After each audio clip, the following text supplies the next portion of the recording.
Now I'm behind the suspect who's, you know, a quarter mile ahead of me, and at first I remember thinking, God, that's not him, because he's slowed down. And he'd slowed down to about 75 miles an hour. How fast had he been going? 100, 120, you know. He had been going, yeah, very, very fast. So I got behind him. I got within probably 75 feet. What are you thinking when he's slowing down? I think he was trying to draw me in, because he had just shot at Madsen further south. And at first I was going, man, he's trying to sucker me in. And I didn't bite off anymore. In fact, I backed off. And as soon as I backed off, then he took off again. He took off at, we were doing 100 miles an hour. We start climbing the hill by Apex Road, where it, if you're familiar with it, opens up to 2-lane going up the hill. There's like a passing lane. And as we're going up the hill, he goes into the oncoming lane.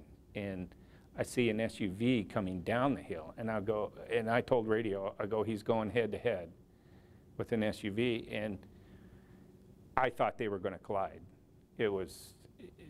I thought it was over right there. And at the very last second, he yanked the wheel and went to the right, and he started sliding sideways in the road. And I thought, okay, he's not going to be able to control it at that speed. He's going to lose it. He's going to go off the embankment, or he's going to roll it. He pulled out of it, made the correction. Away we go. So we get up to the intersection at Deer Park, Milan, and Riverside, and he locks his brakes up. I see him kind of pause there, and I've got nowhere to go. And there's no way I'm going to stop. So I just hit him.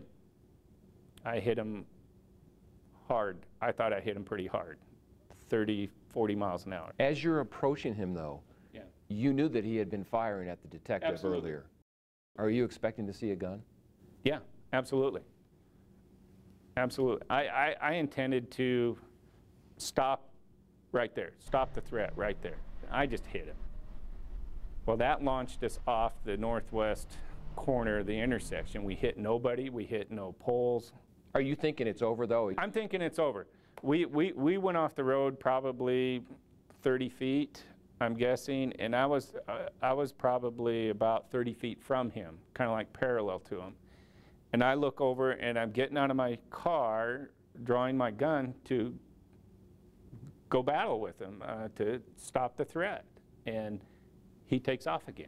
Did you know what was up ahead at 395? At that time we did, because there was plenty of units that were announcing that we're set up at 395 and Crawford. We've got spikes. I didn't know exactly how many units were there. But you're okay with funneling him to this stop? Right. We were driving him to the Wolves. Speeds has slowed down a little bit. We're down to about 70 now. Still a lot of traffic, a lot of pedestrian traffic. We blew through the stop sign at Main and Crawford. This is through Deer Park. This is through Deer Park. This is through a town, a speed limit of 25 miles an hour. At 5:15, 5:20 in the afternoon, there's a lot of people. Kids are out of school. Nice day. There was a lot of people. I'm looking a lot further ahead to the intersection, and I can see our guys at the side of the intersection. And I could see a wall of spike strips. I mean, literally, nobody had to pull the spike strips or anything. It was just a wall of spike strips. There was no way he was going to miss him. He was going to hit somebody's spikes. I didn't see him hit the Park SPD vehicle that got totaled, but I saw him hit the guardrail. I came through the intersection and ended up stopping right next to him, about 20 feet away, and which is a bad spot for me, for somebody that's got a gun, because all he has to do is just go like this. But my brakes were gone. You know, that's where I stopped. I get out of my car, guns drawn, and I didn't see it, but I could see the results, but blood was coming out of his mouth. And I could see that the airbags had deployed.